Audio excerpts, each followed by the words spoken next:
And welcome to another vlog of Talk Wrestling. In this vlog, we'll be talking about somebody that's not really mentioned very much in wrestling as far as a wrestler or a promoter from the back in the days. This man was, it wasn't for him, there wouldn't be a WWE.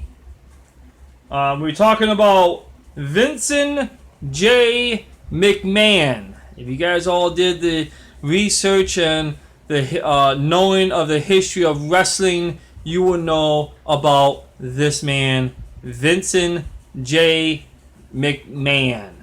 That is Vince McMahon's father. He goes by Vince Sr. Vince Sr. was taught by his father. His grandfather named Roderick James Jess, basically went by Jess instead of James for Presley's, and his last name was McMahon. Of course, we all knew that. His father taught him about wrestling and the ordealings, how to be a promoter. It wasn't for his father teaching him that stuff, you will not see WWE and what it is today. Moving right along, Vince McMahon himself, Sr., he grew up in New York City. He was a founder of the World Wrestling Entertainment. Back then it was called the Capital Wrestling Championship Wrestling. So back then it was not called World Wrestling and Entertainment yet at that point of the game. His associates was the McMahon family. The McMahon family was always inside the business. Of course, that's the reason why WWE has really evolved like it has. McMahon's was always in control of the company. There was always somebody else that had a better mind and better thoughts of where the business should take them.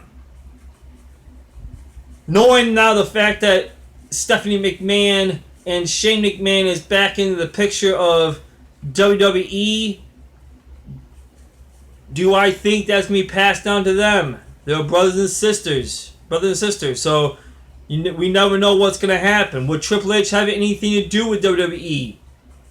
All I know, and not trying to veer off of what we're talking about, there's been some irritation by Triple H as he brings up new stars into the main roster that they're not liking the way they do their new wrestlers in the Raw and SmackDown brand, especially Raw. Let's move on, and you're gonna find out that James Dudley. I'm not sure if he's related to the Dudley Boys, but Dudley Boys was not even part of the Dudley family, so no, they were not.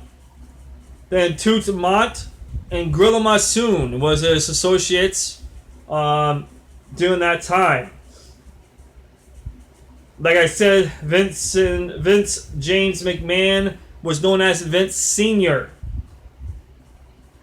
to his associates. So anybody he worked with, he was Vince Sr.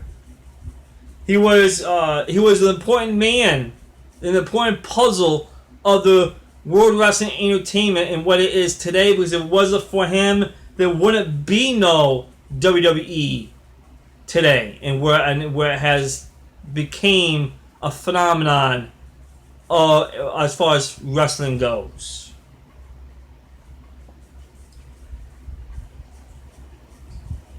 McMahon was, of course, we already said he was taught by his father. His father, his in parentheses, it was Jess, but it's actually it's Vince McMahon, Vince James McMahon. His father ran two promotions. So it was boxing and wrestling. So he was a very busy guy. He knew exactly what he was doing. Was very successful as far as doing that. Vince Senior thought of Madison Square Garden as his playground. It was something as a child. So I mean, he was always there. I'm sure as he was growing up, as he was a child, that he thought it was unique being at Madison Square Garden. Captain Wrestling, from his father, he took over the Captain Wrestling and was partnered with Toots Mondit, and company kept on flourishing as far as really growing. This company grew. That's what you call a mastermind in a company. When you know you can grow a company and make it from a small company to a large company, that's a really good smartness of a man and know how to run a business. Eventually, Capital Wrestling broke away from the National Alliance Wrestling and became the Worldwide Wrestling. Remember back in the days that Attitude Era was WWF. As a matter of fact, you go back a while, it had 3 W's and an F. Now, if you guys don't know about wrestling and how it was developed back in the days, and how it was back in the days, it was all territories or dealings. There was that no one crossed over into each other's territories. You had a territory, once in a while you might lend a wrestler to them, or maybe you had a little maybe a wrestler had a little scuffle with another wrestler in another territory. Of course, the promoters had to meet up and talk about the whole situation and see what's going to be a good promotion for them as far as they both get money for this match. Matter of fact, the Worldwide Wrestling Federation was the largest of all territories. Vince McMahon Sr. and his father really developed. I mean, as it was passed down from one generation to the next, they became smarter. They became new ideas and where they wanted to go.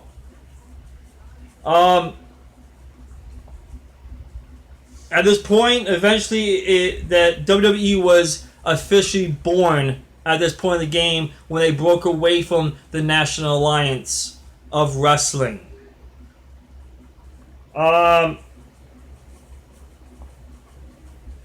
It gained a lot of respect.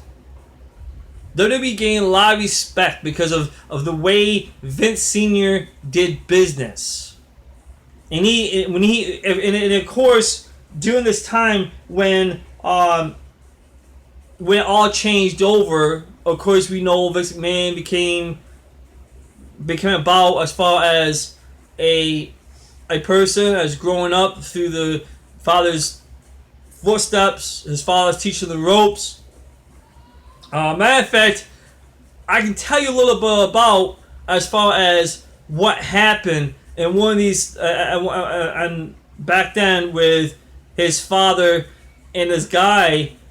The guy comes up to him and he goes, because he was the announcer for the World Wrestling Federation, Worldwide Wrestling Federation, and the guy wanted more money.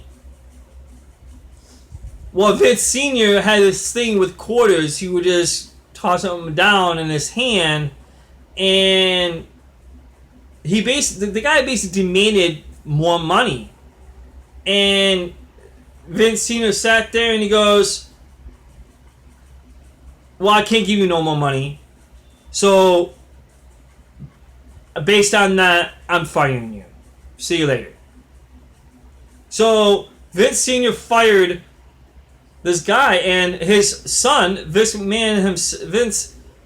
Kenny McMahon, basically turned to his father and said, Dad, who's going to announce? And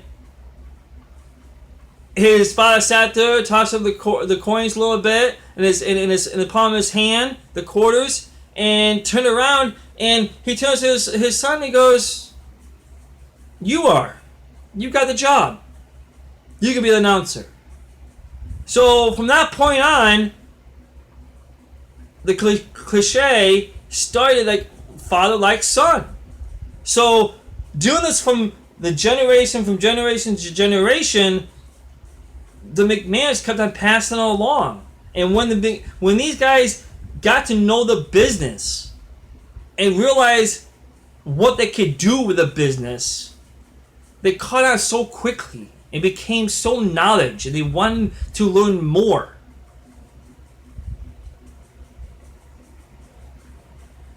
WWE is the largest company as far as in today's society in America.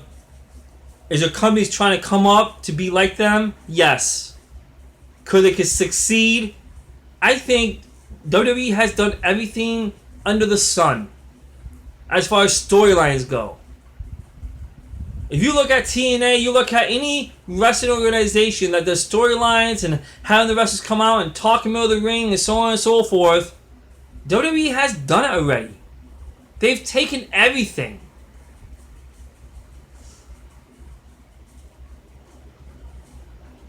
So, I want you all to leave a comment below. Tell me what your knowledge is about wrestling. Tell me your favorite matches. Tell me some stuff that you know about wrestling. And tell me what you want me to do as far as changing the way I do things. Should I do some Q&A with you guys and have you leave your answers down below, and I will answer them the next vlog? You let me know. This is going to be all for this vlog. Thank you very much. I appreciate for you all listening to me and coming back and watching my vlogs. Give me the thumbs up. Let's get five likes. Subscribe. Let's get 5 more subscribers. And turn on post notification, the bell that's next to subscribe. Turn that on, and so you can get all my vlogs every single day. And I will see you guys all on the flip side.